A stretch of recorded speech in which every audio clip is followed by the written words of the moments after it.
नमस्कार साथियों, मैं हूं अंकित अवस्थी। हाल ही में खबर बाहर निकल कर आती है कि बांग्लादेश 2.2 बिलियन डॉलर में चाइना से J-10 नाम का फाइटर जेट परचेज कर रहा है। तो यह दर्शाता है कि बांग्लादेश भारत के खिलाफ कुछ पका रहा है और उन पकाने में जो सबसे बड़ी पकावट है वो इस बात की कि भारत को कैसे नुकसान पहुंचाया जाए, पूर्वोत्तर भारत को शेष भारत से कैसे अलग किया जाए। तो ऐसे में भारत के अंदर इस तरह का विमर्श होना और उस विमर्श के बीच में यह बात होना कि अगर बांग्लादेश ऐसा कुछ सोचता है तो हमने उसके खिलाफ क्या सोच रखा है वो पब्लिक में आ गया।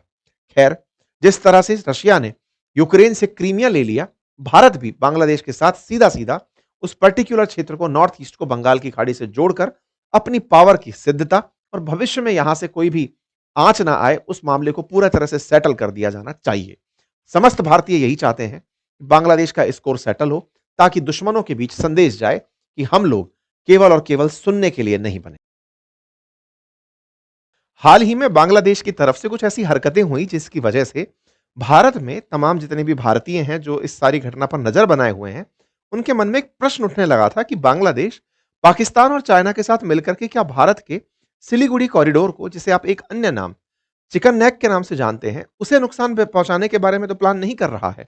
हाल ही में खबर बाहर निकल कर आती है कि बांग्लादेश 2.2 बिलियन डॉलर में चाइना से J-10 नाम का फाइटर जेट परचेज कर रहा है। 2.2 बिलियन डॉलर की यह होने वाली डील, जिसमें लगभग 20 फाइटर जेट लेने की प्लानिंग है, चाइना इसे बहुत ही नॉमिनल कीमत पर दे रहा है। कितना नॉमिनल है कि सोचिए कि लगभग इससे 4 गुना महंगा है भारत का राफेल, जबकि दोनों की जनरेशन 4.5 बताई जाती है।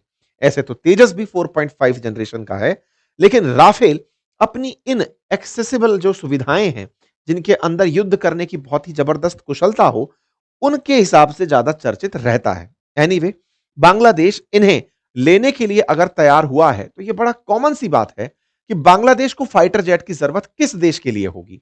विचार करने की बात है कि बांग्लादेश सब तरफ से केवल भारत से ही सीमा बनाता है। बांग्लादेश बंगाल की खाड़ी में है, वहां भी भारत की सीमाएं ही हैं, यानी कि उसका पानी भी भारत के साथ डिस्कस होता है।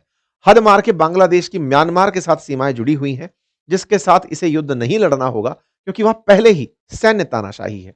बांग्लादेश का अधिकांश हिस्सा भारत से घिरा हुआ है, उसके बावजूद इसे फाइटर जेट लेने की जरूरत पड़ रही है, वो भी पाकिस्तान के कहने पर चाइनीज फाइटर जेट। तो यह दर्शाता है कि बांग्लादेश भारत के खिलाफ कुछ पका रहा है और उन पकाने में जो सबसे बड़ी पकावट है वो इस बात की कि भारत को कैसे नुकसान पहुंचाया जाए, पूर्वोत्तर भारत को शेष भारत से कैसे अलग किया जाए। मैं आपको याद दिला दूं कि पाकिस्तान के प्रभाव में बांग्लादेश ने बहुत सारे चाइनीज फाइटर जेट खरीदे। चाइनीज फाइटर जेट कहिए, चाइनीज डिफेंस इक्विपमेंट कहिए, वो पहले भी खरीदे हैं। पाकिस्तान के साथ में जो फिलहाल माहौल है वो बांग्लादेश के साथ डायरेक्ट करके हो रहा है, लेकिन पाकिस्तान चाइना की जो केमिस्ट्री है वो बांग्लादेश और चाइना के अंदर डेवलप होने का प्रयास लंबे समय से चल रहा है।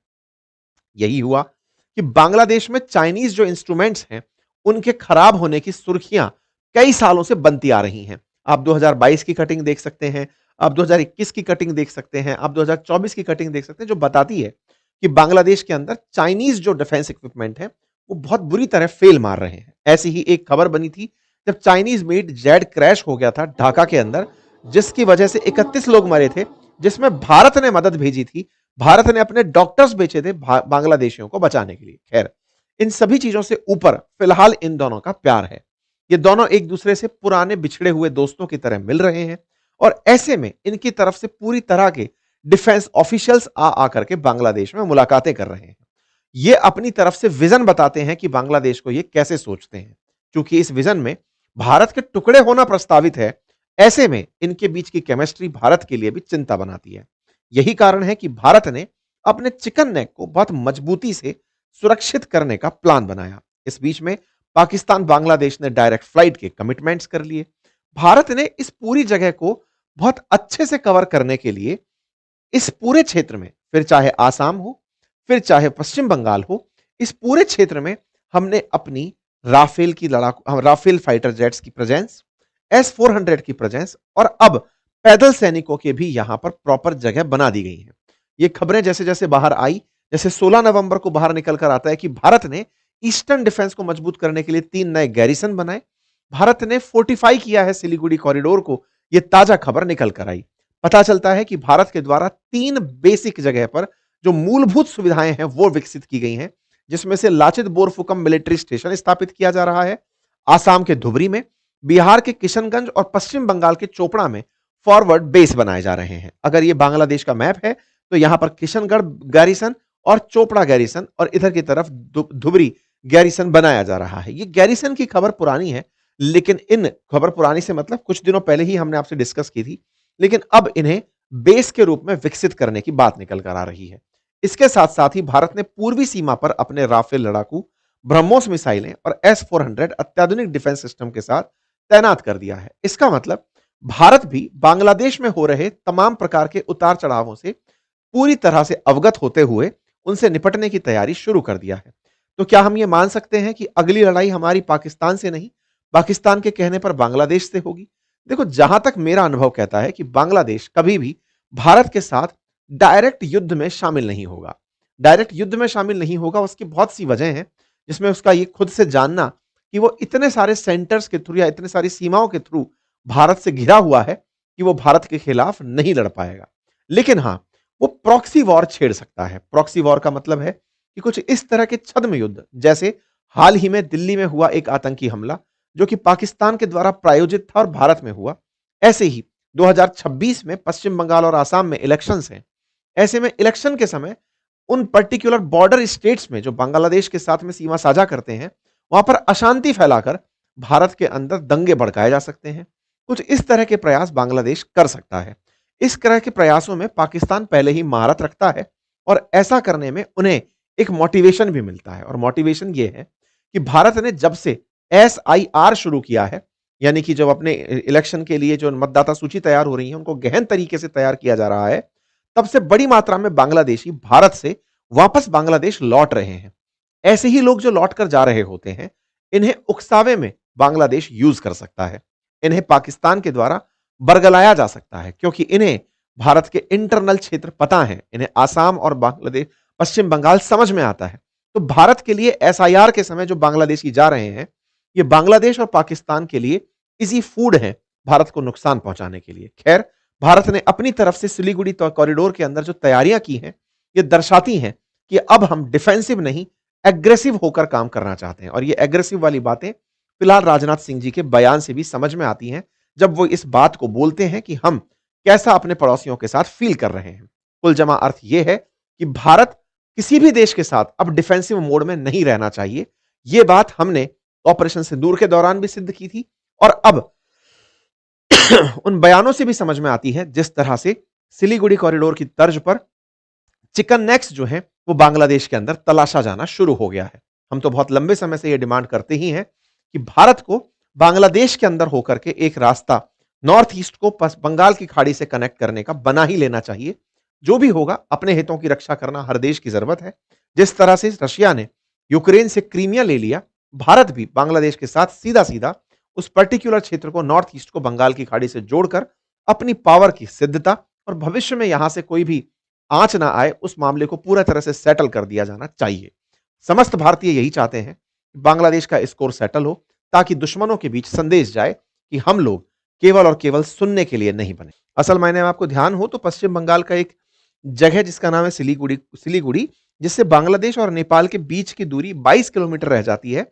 अगर उस जगह पर कोई भी दुश्मन कार्रवाई करने की सोचता है, या दुश्मन इस जगह को अपने कब्जे में लेने की सोचता है, तो इससे शेष भारत को पूर्वोत्तर भारत से अलग किया जा सकता है। ऐसी सोच इन्होंने अपने दिमाग में बनाना शुरू कर दिया था। आप सोचेंगे इनके दिमाग में क्या चल रहा है वो आपको कैसे पता? इन्होंने ऐसी बहुत सी हरकतें पिछले दिनों में की, जैसे चाइना को यह बताना कि पूर्वोत्तर जाना है तो हम ही रास्ता है, जैसे पाकिस्तानियों के साथ मिलना, जैसे भारत के खिलाफ बयान देना, या फिर भारत के खिलाफ अपने लोगों को उकसावा करते रहना, शेख हसीना के खिलाफ फैसला सुना देना।